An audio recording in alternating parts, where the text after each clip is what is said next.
ప్రతి ఏటా జరిగే శ్రీ శ్రీ శ్రీ భ్రమరాంబ మల్లికార్జున రేణుకా ఎల్లమ్మ తల్లి ఆలయ వార్షికోత్సవం భక్తుల ఐక్యత, ఆధ్యాత్మికత, శ్రద్ధకు నిదర్శనం. ఎమ్మెల్యే కేపీ వివేకానంద్ ఈ రోజు నిజాంపేట మున్సిపల్ కార్పొరేషన్ పరిధిలో 30వ డివిజన్లో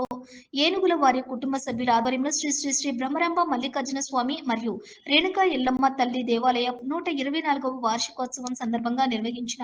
వార్షికోత్సవ వేడుకలను ఎమ్మెల్యే కేపీ వివేకానంద్, మాజీ డిప్యూటీ మేయర్ ధనరాజ్ యాదవ్ ముఖ్య అతిథులుగా హాజరై ప్రత్యేక పూజలు నిర్వహించారు.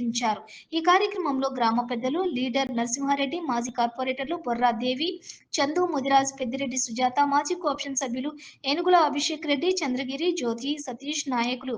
సాంబశివారెడ్డి, దశరథు, ముత్యాల, దండుగుల స్వామి, ఏనుగుల రాజశేఖర్ రెడ్డి, విష్ణు, ఎన్ఎంసీ మహిళా అధ్యక్షురాలు అర్పితా ప్రకాష్, ఆలయ కమిటీ సభ్యులు ఏనుగుల కృష్ణారెడ్డి, ఏనుగుల నరసింహారెడ్డి,